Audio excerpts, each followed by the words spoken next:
On est à la mi-mandat du côté de l'Assemblée nationale à Québec parce que, bon, il y aura des élections fédérales, on ne sait pas trop quand, mais au provincial, on a un gouvernement majoritaire, donc on est à date fixe. Donc, les prochaines élections sont dans 2 ans. Il est député de Saint-Jean depuis, lui, les 6 dernières années. Il s'appelle Louis Lemieux. Il est avec nous. Il est un peu connu. Bonjour et bienvenue. C'est beau chez vous. Hein, c'est une belle table, là, quand même. Oui, bon. Magnifique table. Pour souper, c'est un petit peu haut, là, mais bon, c'est 5 octobre 2026. Bon. 6 ans comme député, oui. 2 ans depuis la dernière élection. Il y a eu la COVID. Ça a beaucoup, disons, changé ou réorienté probablement les priorités ou les enjeux du gouvernement. On sent depuis quelques semaines ou quelques mois que c'est plus difficile. On sent que votre premier ministre, disons, parle beaucoup d'immigration là, ces derniers jours, malgré le fait qu'il est à l'étranger. C'est quoi les priorités du gouvernement à l'automne 2024? Ils n'ont pas changé. Continuons. C'est ce qu'on avait dit en 2022 et c'est ce qu'on continue de faire. C'est que c'est un petit peu plus difficile à voir les changements au jour le jour, mais sur la période du mandat, moi, je suis persuadé, autant Christian Dubé en santé que Bernard en éducation vont pouvoir livrer des résultats pour continuer ce qu'on avait commencé. Petite parenthèse, là, la pandémie, ça a changé plus de choses qu'on pense. Parce que pendant la pandémie, c'est une espèce de hiatus, là, c'est une parenthèse. Une parenthèse qui, pour M. Legault, entre autres, et lui personnellement, a changé bien des choses. On n'a jamais vu un premier ministre aussi présent, même à l'époque de M. Bouchard, pendant la crise du verglas, ça avait duré 30 jours, on l'avait vu, mais tu sais, ce qu'on a vécu, là, c'est pas banal, on va le dire comme ça. Et la reprise après, crise du logement exacerbée, crise crise, rareté de main-d'œuvre, appelons-le comme ça, pire que jamais. L'économie avec l'inflation qui part. Puis là, ben, là-dedans, il faut continuer de trouver nos repères.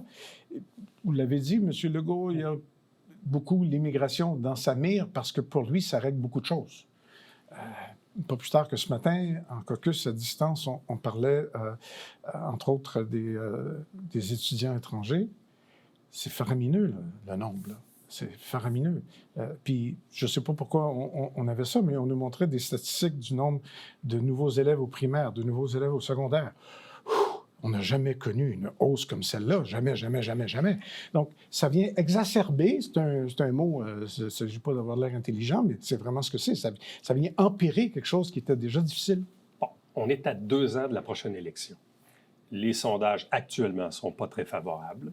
Il y a une côte, il y a une côte à remonter. Une façon polie de le dire, merci beaucoup. Il y a une côte à remonter, mais en même temps, il y a comme une fatalité au Québec que rarement un parti politique va se voir confier 3 mandats majoritaires d'affilée.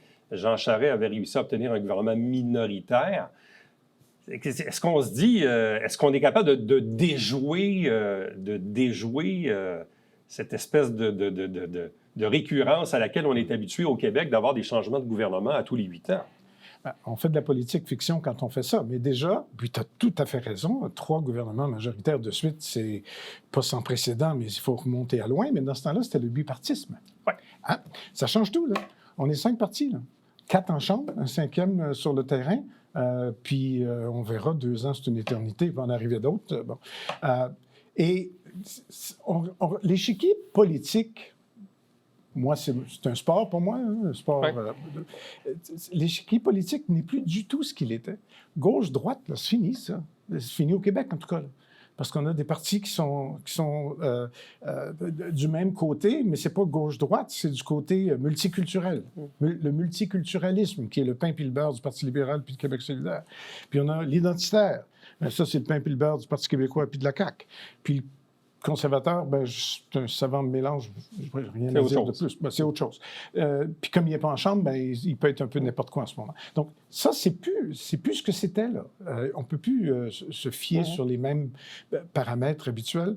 Puis 2 ans, c'est une éternité. Bon, c'est sûr. Ça. Il y a 2 choses en politique. On dit toujours, on ne commande pas les sondages, puis 2 ans, une éternité, 1 an encore. Bon. Moi, je vois ça comme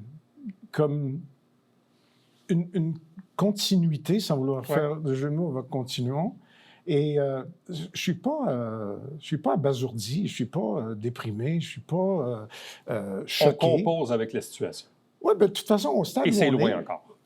oui, puis on a du travail à faire. Le député de Saint-Jean à Québec a encore beaucoup de travail à faire par rapport aux dossiers qui l'intéressent. Puis qui le passionne, comme le français, puis l'immigration fait partie de ça, puis tout le reste. Puis le député de Saint-Jean, je parle de moi en troisième personne, c'est la première fois que ça m'arrive, a besoin de finir des choses qui ont commencé à émerger depuis 6 ans. Là. Moi, j'ai des nouveaux dossiers qui commencent, mais j'en ai plein de vieux qui sont en train de se régler. Puis quand je dis vieux, bien, c'est vieux d'il y a 6 ans. Bon, parlons rapidement justement du rôle qui est plus celui du parlementaire, le député, oui, mais l'adjoint. Oui. On en parle rarement dans les entrevues, mais c'est quand même un bout du travail qui est important dans l'exercice là, du député. Là. C'est certain qu'on voit les adjoints parlementaires beaucoup aux côtés de leur ministre ou à la place de leur ministre pour une allocution, pour un événement, quelque chose comme ça. Mais je suis pas ministre, je n'ai pas d'exécutif là-dedans. L'adjoint, tu es vraiment adjoint. Mais j'ai accès à son ministère, surtout la partie qui m'intéresse plus particulièrement. Jean-François Roberge. La partie qui m'intéresse plus particulièrement, la langue française et la francophonie. C'est un petit peu l'étiquette qu'on m'a collée. Ça tombe bien, j'avais fait 22 ans de Canada anglais, francophonie au Canada. Bon, parce que ce n'est pas la francophonie internationale, c'est la francophonie canadienne. Mais non seulement j'ai accès, mais j'ai mon mot à dire. On me demande mon opinion, on me consulte par rapport à des choses qu'on prépare. J'ai vu des débuts de documents qui vont, j'espère, finir en projet de loi. Et pour moi, c'est très important. De la même façon que je dis toujours, quand on se rencontre en caucus à 86 maintenant avec le premier ministre, on a une influence, là. Les 85 en avant du premier ministre ont une influence sur les grands enjeux. Mais quand on arrive dans des enjeux pointus, comme la langue française ou des choses comme ça, bien oui, il y a le caucus, où on parle à chaque semaine, mais il y a aussi le ministère auquel je suis rattaché. Bon, parlons d'enjeux plus pointus, ceux du comté de Saint-Jean. Dans le domaine de la santé, la dernière fois qu'on s'est vu, on parlait entre autres de ce qui allait arriver avec la continuité du CHSLD Georges Faneuf, qui actuellement est sur la rue Longueuil, bâtiment évidemment qui est en fin de vie, si on veut, quoi qu'il y aura un autre jour, un autre lendemain pour ce bâtiment-là. Mais ce qu'on sait, c'est que le CHSLD Georges Faneuf, il va déménager, il ne sera pas là. Il va devenir une maison des aînés 2.0. Ça avance bien, et je m'explique. L'appel d'offres est sorti. On a eu un délai, mais c'est toujours long, le gouvernement. Là, bon. Mais on a eu un délai supplémentaire parce que Georges Faneuf fait partie d'une douzaine de vieux CHSLD vétustes un peu partout au Québec. Et on est un peu le premier en avant. On est le projet pilote, à quelque part. Donc, l'appel d'offres qui a été publié il y a un mois, on devrait avoir les soumissions le mois prochain, en novembre. L'appel d'offres a été plus long à ficeler parce qu'il fallait être capable de le multiplié par 11 après ça, par 12. Donc, ça a été un petit délai. Ce qu'on a comme appel d'offres, qui est public maintenant sur SEAO, le grand système informatique d'appel d'offres, c'est de construire pour le gouvernement un immeuble que le gouvernement va louer, qui va être construit avec la philosophie de la Maison des aînés, mais pas sur le modèle physique qui est de 3 étages seulement. Est-ce Donc, que ça le pourrait être terrain une tour. est déjà identifié? Non, ça vient avec l'appel d'offres aussi. La soumission va arriver avec un terrain. Et pour parler de moi encore à la troisième personne, le député de Saint-Jean est très soulagé parce qu'il avait été question à un moment donné que ce pourrait être ailleurs que dans le territoire du comté de Saint-Jean. Ah, je comprends. Puis j'aurais dit OK d'abord, qu'est-ce que tu veux qu'un gars fasse, comme dirait l'autre. Mais à la limite, maintenant, dans l'appel d'offres, c'est bien clarifié que ça va être sur le territoire. Bon, côté éducation, on le sait, oui, il y a une nouvelle école, le Colibri, là, qui va se faire. Projet d'agrandissement du cégep, est-ce que c'est toujours sur les rails? Oui. Est-ce que c'est reporté? On en est où? Non. Au Québec, les projets d'infrastructure, en particulier des cégeps, puis des écoles aussi, parce que Bernard Drinville en a parlé cette fin de semaine, sont sur les rails avec beaucoup plus d'augmentation d'argent sur la table qu'on n'en a jamais eu. Je pense qu'on est à 140 on a 40 de plus qu'on va dépenser dans les cégeps cette année que toutes les autres années avant.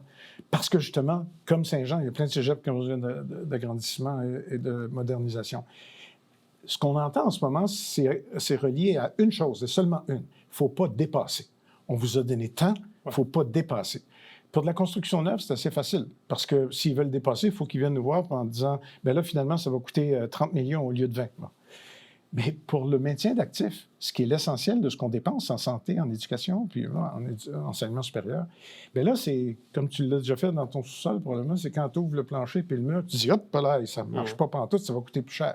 Puis ça, bien, on n'est pas habitué au Québec d'année en année de garder ça serré. On ne peut pas dépenser 1/12 d'un budget annuel parce qu'il faut construire en été. Mais ce que les ministres ont envoyé comme signal, c'est « dépassez pas, là. On ne peut pas dépasser, on a déjà un déficit. » là. Et toujours en éducation, l'autre projet dont le Centre de services scolaires nous parle, c'est la relocalisation de l'École professionnelle des métiers ou la relance. Certains nous parlent du fameux terrain vacant d'Hydro-Québec sur la rue Godette, dont ça fait des années qu'on ne sait pas trop quoi faire avec ce terrain-là, mais en fait, c'est parce qu'il appartient à Hydro-Québec. C'est aussi un peu l'enjeu dans cette affaire-là. Est-ce qu'on a avancé là-dessus? Bien, la Ville est toujours, avec le Centre de services scolaires, à choisir le meilleur endroit. Ce n'est pas la seule place. Je ne dirais pas que ce n'est pas une option, là. C'est une option. OK, mais il y a d'autres options aussi? Oui, il y a d'autres options. Puis, pour la Ville, c'est toujours un calcul d'argent. Parce que là, on est dans un monde... S'il appartient à Hydro-Québec, je veux dire, il appartient à l'État, un peu. Oui. À une société d'État, je devrais dire. Là. Puis c'est pas de l'école élémentaire, puis c'est pas de l'école secondaire, donc il faut toucher ça différemment que quand on dit qu'il faut que la Ville fournisse un terrain pour les écoles primaires et secondaires. Dans ce cas-ci, il y a de la marge. On n'est pas dans le même visiblement, monde. Hydro n'a pas beaucoup d'intérêt à garder ce terrain-là. En tout cas, à moins qu'il y ait des projets qu'on ne sait pas. Là. La Ville travaille avec Hydro. Nous travaillons avec Hydro. Je travaille avec la Ville. J'aime pas dire c'est très avancé parce que c'est de promettre quelque chose d'abstrait. Mais ça va très bien et c'est très concret. Et moi, c'est un projet qui me tient beaucoup à cœur. À cause de la rareté de main-d'œuvre, j'ai lancé le chantier main-d'œuvre il y a 3 ans. Ça marche encore très bien, entre autres pour les garderies puis plein de choses. Mais on peut identifier Saint-Jean comme étant un enfant pauvre en formation professionnelle. C'est clair, c'est très clair. Je suis allé faire une petite visite dehors, on n'a même pas besoin de rentrer, c'est très clair. On a besoin d'espace à l'école secondaire Pécard. Bien là, on pourrait utiliser la partie professionnelle là, la sortir. On a besoin d'école primaire, on pourrait sortir la relève pour être capable de travailler dessus. Donc, les choses tombent en place, c'est logique, ça se tient. Je pense que je vais avoir assez de temps avant les élections de 2026 pour faire accoucher un projet. En tout cas, c'est ce à quoi je travaille. Je ne suis pas docteur en obstétrique. C'est pas moi qui décide, mais c'est moi qui travaille un petit peu l'histoire pour essayer de sécuriser ce qui serait pas juste un investissement majeur pour Saint-Jean, mais ce qui est nécessaire. C'est l'avenir, la formation professionnelle. C'est l'avenir. On est en pleine rareté de main-d'œuvre. On ne sait plus où aller chercher les employés de la construction, les travailleurs de la construction. Alors, oui, on en a besoin. Louis Lemieux, merci beaucoup. Déjà fini? Ça va vite? Alors, excellente session parlementaire à Québec. Ici, j'aime ça, moi. Oui, c'est ça. J'aime vraiment. Hey, c'est gros, ça, monsieur? C'est très gros. C'est chic comme tout. Merci. On dirait que les studios de télé l'impressionnent. J'adore ça. Je peux-tu revenir juste pour jouer? Merci beaucoup. Merci, Restez avec nous. On va revenir après ceci.